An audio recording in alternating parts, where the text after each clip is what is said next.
Om Sai Ram, chapters 43 and 44. Shri Sai Nathaya Namaha. Baba's passing away, that is a continued part of the previous chapter. Preparation, Samadhi Mandir, breaking of the brick, 72-hour Samadhi, jokes, sannyas, Baba's nectar-like words. Chapter 43 and 44 continue the story of Baba's passing away, and therefore they are taken together. Previous preparation. It is a general practice amongst the Hindus that when a man is about to die, some good religious scripture is read out to him with the object that his mind should be withdrawn from worldly things and fixed in matters spiritual, so that his future progress should be natural and easy. Everybody knows that when King Parikshiti was cursed by the son of a Brahmin rishi and was about to die after a week, the great sage Shuk expounded to him the famous Bhagavad Puran in that week. This practice is followed even now, and Gita, Bhagavad, and other sacred books are read out to dying persons. Baba, being an incarnation of God, needed no such help, but just to set an example to the people, he followed this practice. When he knew that he was to pass away soon, he ordered one Mr. Vase to read Ram Vijaya to him. Mr. Vase read the book once in the week. Then Baba asked him to read the same again day and night, and he finished the second reading in 3 days. Thus 11 days passed. Then again he read for 3 days and was exhausted. So Baba let him go and kept himself quiet. He abided on his self and was waiting for the last moment. 2 or 3 days previous, Baba had stopped his morning peregrinations and begging rounds and sat in the masjid. He was conscious to the last and was advising the devotees not to lose heart. He let nobody know the exact time of his departure. Kaka Sahib Dikshit and Shriman Bhuti were dining daily with him in the masjid. That day, 15th October, after Aarti, he asked them to go to their residence for dining. Still a few, with Lakshmi Bai Shinde, Bhagoji Shinde, Bayaji Lakshman Bala Shimpi, and Nana Sahib Nimonkar remained there. Shama was sitting down on the steps. After giving ₹9 to Lakshmi Bai Shinde, Baba said that he did not feel well there in the masjid and that he should be taken to the Dagdi stone, that is Wada of Booty, where he would be all right. Saying these last words, he leaned on Bayaji's body and breathed his last breath. Bhagoji noticed that his breathing had stopped, and he immediately told this to Nana Sahib Nimonkar, who was sitting below. Nana Sahib brought some water and poured it in Baba's mouth. It came out. Then he cried out loudly, "O Deva!" Baba seemed just to open his eyes and say "Ah" in low tone, but it soon became evident that Baba had left his body for good. The news of Baba's passing away spread like a wildfire in the village of Shri, and all people, men, women, and children, ran to the masjid and began to mourn this loss in various ways. Some cried out loudly, some wallowed on the streets, and some fell down senseless. Tears rained down from the eyes of all, and everyone was smitten with sorrow. Then the question arose how to dispose of Baba's body. Some said that body should be interred in an open space and a tomb built over it. Even Khushal Chand and Amir Shakkar shared this opinion. But Ramchandra Patil, the village officer, said to the villagers with a firm and determined voice, "Your thought is not acceptable to us. Baba's body should be nowhere placed except in the Vada." The people were divided on this point, and discussion regarding this point went on for 36 hours. On Wednesday morning, Baba appeared to Lakshman Mama Joshi in his dream and, drawing him by his hand, said, "Get up soon. Bapu Sahib thinks that I am dead, and so he won't come. You do the worship and the Khagar Aarti." Lakshman Mama was the village astrologer and was the maternal uncle of Shama. He was an orthodox Brahmin and daily first worshipped Baba in the morning. He had full faith in Baba. After the vision, he came with all the puja materials and, not minding the protests of the Maulvis, did the puja and the Kakad Aarti with all due formalities and went away. Then at noon, Bapu Sahib Jog came with all others and went through the noon ceremony as usual. Paying due respect to Baba's words, and the people decided to place his body in the Vada and started digging the central portion there. In the evening of Tuesday, the sub-inspector came from Rahata and others from other places turned up, and they all agreed to the proposal. Next morning, Amir Bhai came from Bombay and the Mamaldar from Kopargaon. The people seemed divided in their opinion. Some insisted on interring his body in the open field. The Mamaldar therefore took a general plebiscite and found that the proposal to use the Vada secured double the number of votes. He, however, wanted to refer the matter to the collector, and the Kaka Sahib Dikshit got himself ready to go to Ahmednagar. In the meanwhile, by Baba's inspiration, there was a change in the opinion of the other people, and all the people unanimously voted for the proposal. On Wednesday evening, Baba's body was taken in procession and brought to the Vada and was interred there with due formalities in the Garbh, the central portion reserved for Murlidhar. In fact, Baba became the Murlidhar, and the Vada became a temple and a holy shrine where so many devotees went and are going now to find rest and peace. All the obsequies of Baba were duly performed by Bala Sahib Bhate and Upasni, a great devotee of Baba. Breaking of the brick. Some days before Baba's departure, there occurred an ominous sign foreboding the event. There was in the masjid an old brick on which Baba rested his hand and sat. At night time, he leaned against it and had his asan. This went on for many years. One day, during Baba's absence, a boy who was sweeping the floor took it up in his hand, and unfortunately it slipped from thence, fell down, broken into two pieces.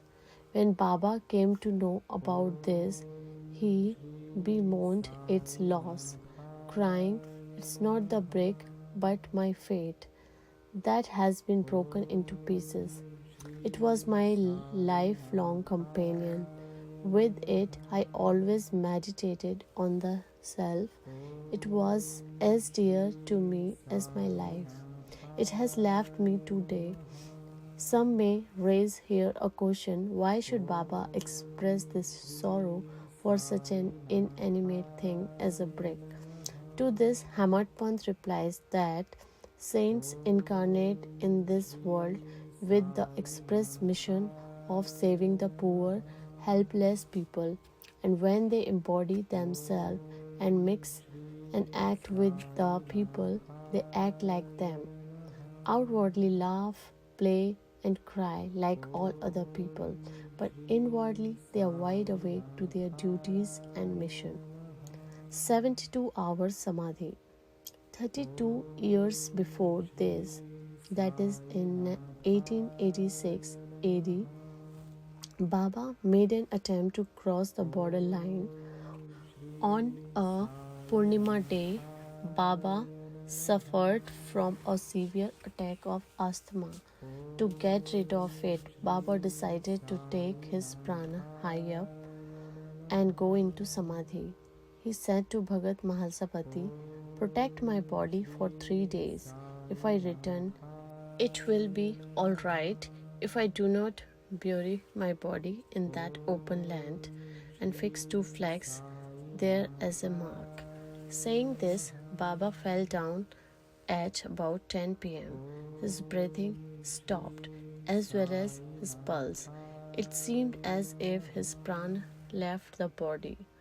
All the people, including the villagers, came there and wanted to hold an inquest and bury the body in the place pointed by Baba.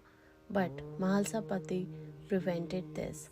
With Baba's body on his lap, he sat full 3 days guarding it. After 3 days passed, Baba showed signs of life at 3 am. His breathing commenced. The abdomen began to move. His eyes opened and stretching his limbs. Baba returned to consciousness again.